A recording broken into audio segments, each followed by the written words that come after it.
الرحمن الرحيم. Antum kalau mau hidup tenang, jangan terlalu banyak tahu cerita orang. Ambil itu sebagai kaidah. Kalau ingin hidup itu tenang, jangan mau hidup ini, jangan mau banyak tahu tentang cerita manusia. Kenapa orang hidup sekarang banyak galau? Kenapa hidup kakek nenek kita dulu damai? Salah satunya itu. Salah satunya kakek nenek kita tak terlalu banyak tahu cerita manusia.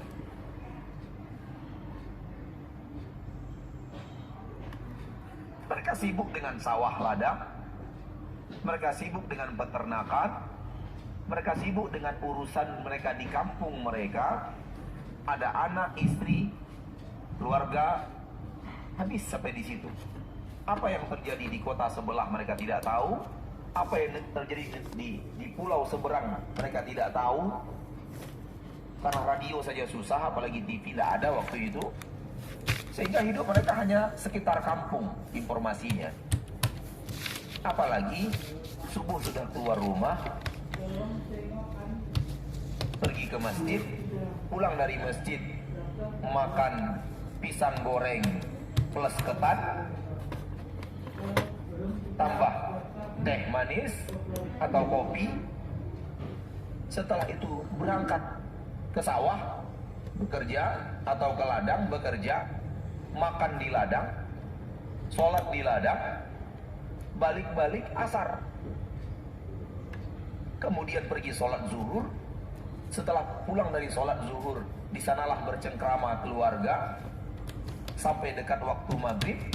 Waktu maghrib pergi ke masjid, di masjid sampai isya, pulang isya tidur. Akhirnya hidup mereka tenang. Tak tahu kabar presiden, tak tahu kabar Luna Maya, tak tahu berita tentang James Bond, tak tahu berita tentang Ronaldo, tak tahu berita tentang Messi. Ada yang tahu. Apalagi harta mereka, tidak tahu mereka. Ronaldo hartanya berapa sekarang, mobilnya apa sekarang, tidak tahu. Akhirnya hidup mereka itu tenang.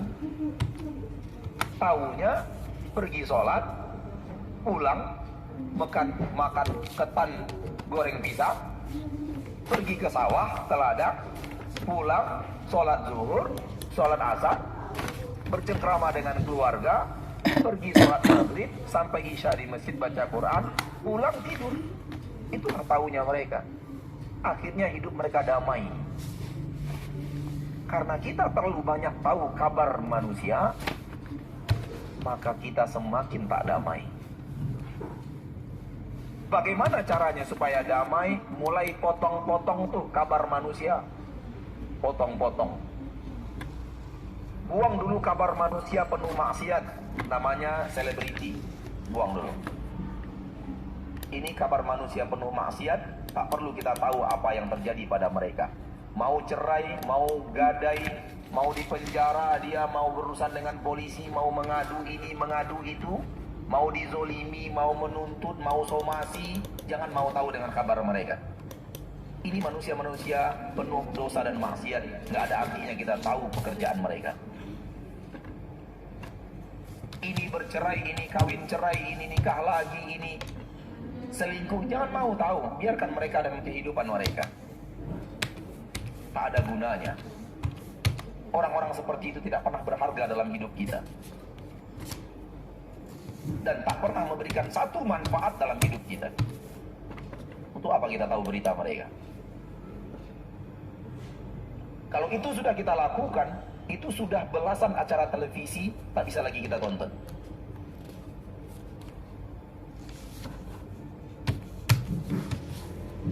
Mulai hilang dari benak kita kehidupan sekelompok manusia. Meningkat ke tingkat penguasa, pejabat. Kita rakyat, biarkan pejabat dengan kepejabatannya.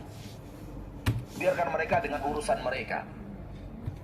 Ini korupsi, ini diperiksa KPK, ini ditahan, ini tinggalkan berita itu.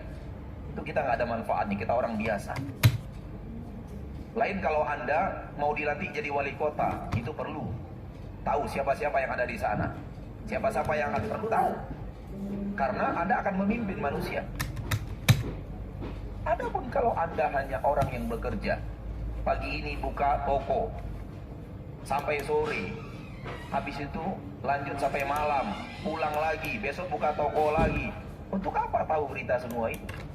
Untuk apa tahu Kakanwil? Untuk apa tahu kepala dinas? Untuk apa tahu siapa ini, siapa itu? Itu apa tahu? Nah, Anda perlu tahu. Dan berita-berita mereka tak perlu tahu. Sikirkan lagi sekelompok manusia bernama pejabat. Kalau dua ini saja kelompok manusia sudah antum hilangkan dari hidup antum tidak peduli lagi dan tidak peduli lagi dengan apa yang mereka lakukan, percayalah. Kalau antum lakukan sekarang, kita ketemu 2 bulan lagi, antum akan mengatakan kepada anak, benar Ustaz, semenjak saya tak tahu lagi kabar mereka, ada sesuatu yang terjadi dalam hidup anak.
Ya.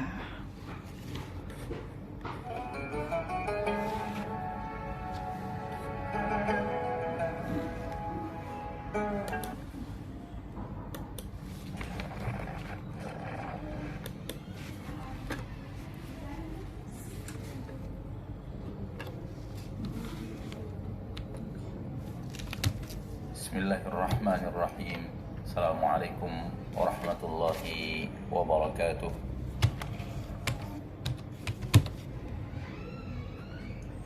Innal hamdalillah nahmaduhu wa nasta'inuhu wa nastaghfiruh wa na'udzu billahi min shururi anfusina wa min sayyiati a'malina. Man yahdihillahu fala mudilla lahu ومن يضلل فلا هادي له. أشهد أن لا إله إلا الله وحده لا شريك له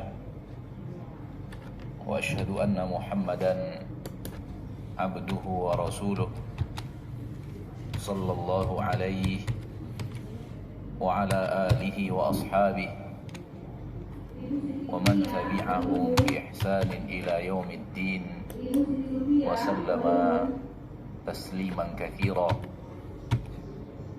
يا أيها الذين آمنوا اتقوا الله حق تقاته ولا تموتن إلا وأنتم مسلمون. يا أيها الناس اتقوا ربكم الذي خلقكم من نفس واحدة وخلق منها زوجها وبث منهما رجالا كثيرا ونساء واتقوا الله الذي تساءلون به والأرحام إن الله كان عليكم رقيبا. يا أيها الذين آمنوا اتقوا الله وقولوا قولا سديدا يصلح لكم أعمالكم ويغفر لكم ذنوبكم ومن يطع الله ورسوله فقد فاز فوزا عظيما. أما بعد فإن أصدق الحديث كتاب الله وخير الهدي هدي محمد صلى الله عليه وسلم وشر الأمور محدثاتها فإن كل محدثة بدعة وكل بدعة ضلالة وكل ضلالة في النار. معاشر المسلمين، معاشر المسلمات, saudaraku saudariku hadirin wal hadirat rahimani wa rahimakumullah. Pertama-tama sekali mari kita bersyukur kepada Allah tabaraka wa taala Ar-Rahman Ar-Rahim yang telah mencurahkan kepada kita nikmat yang tiada tara dan tiada terhingga. Saudaraku saudariku, Allah telah memberikan kepada kita curahan rahmat dan nikmat yang luar biasa. Rahmat dan nikmat yang tiada tara dan tiada terhingga, dan itu setiap hari dari hari-hari yang kita lalui di permukaan bumi. Curahan rahmat dan nikmat yang tiada tara tiada terhingga dari Allah selalu Ia limpahkan kepada kita. Tanpa rahmat dan nikmat Allah itu, kita bukanlah siapa-siapa. Tanpa rahmat dan nikmat itu, kita tidak akan mampu apa-apa. Di akhir surat Al-Mulk, Allah tabaraka wa ta'ala berfirman, Qul ara'aytum in asbaha ma'ukum ghawra faman ya'tikum bima'in ma'in. Katakanlah wahai Nabi, katakan kepada manusia, katakan kepada hamba-hamba Allah, ara'aytum, bagaimana menurut kalian, in asbaha ma'ukum ghawra, kalau di pagi hari air kalian sudah kering. Kalian bangun di pagi hari, bangun dari tidur lelap di malam hari, bertemu dengan pagi harinya, tak ada lagi air. Allah cabut satu saja dari sekian banyak rahmat dan nikmat Allah yang setiap hari Allah berikan kepada kita, yaitu Allah cabut nikmat bernama air. Ara'aitum, bagaimana menurut pendapat kalian, apa gerangan yang akan terjadi wahai manusia? Satu saja nikmat Allah cabut, nikmat yang bernama air. Apa yang akan terjadi? Semua kita tahu jawabannya. Kalau Allah lakukan itu, dan Allah pasti bisa melakukannya kalau Ia ingin, namun kasih sayangnya kepada manusia tidak membuat Allah melakukan itu. Tapi kalau Allah ingin, innallaha ala kulli syai'in qadir, Allah maha bisa atas segala sesuatu. Allah hanya ingin mengingatkan kita, alangkah tergantungnya kita kepada rahmat dan nikmat Allah. Satu saja Allah cabut nikmatnya dari nikmat-nikmat yang setiap hari Ia berikan kepada kita, bernama air. Kemudian Allah mengatakan, faman ya'tikum bima'in ma'in, siapa yang bisa mendatangkan untuk kalian air yang mengalir? Hanya Allah yang bisa. Tak ada satu makhluk pun, tak ada seorang nabi pun, tak ada seorang malaikat pun, apalagi orang saleh yang bukan nabi, yang bukan rasul, apalagi penguasa-penguasa yang tidak saleh. Tak ada yang bisa. Karena itu murni anugerah dan nikmat yang luar biasa yang Allah tabaraka wa ta'ala berikan kepada manusia setiap hari, dan manusia benar-benar bergantung kepadanya. Tanpa air itu mereka mati. Hitungan hari manusia akan berkelimpangan menjadi mayat. Hewan-hewan juga demikian, pohon-pohon juga kering kerontang, berhenti kehidupan di permukaan. Begitulah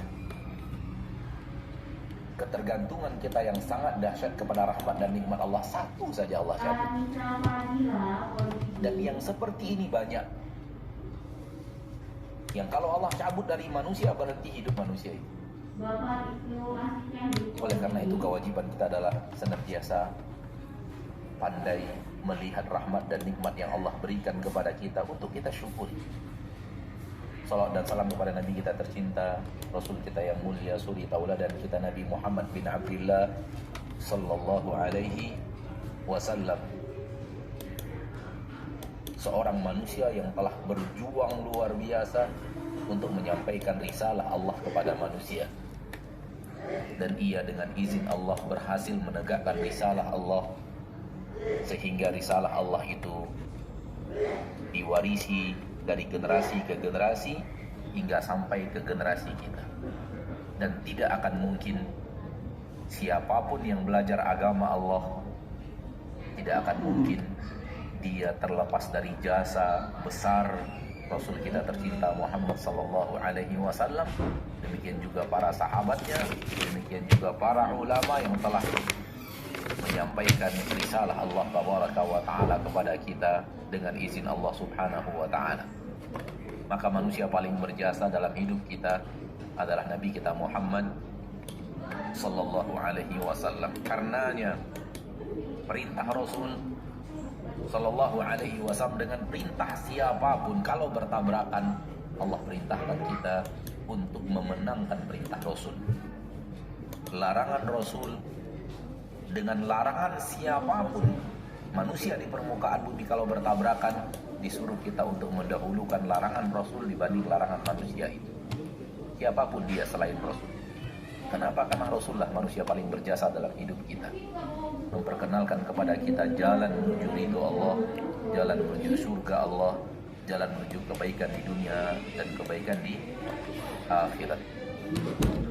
Ma'asyarul muslimin, ma'asyarul muslimat, rahimani wa rahimakumullah. Kita dimintakan untuk berbicara tentang kebiasaan orang-orang saleh. Dan ketika kita melihat judul ini, judul yang terlalu besar, kebiasaan orang saleh sangatlah luas. Sifat-sifat orang saleh yang dibicarakan Allah di dalam Al-Quran sangatlah banyak.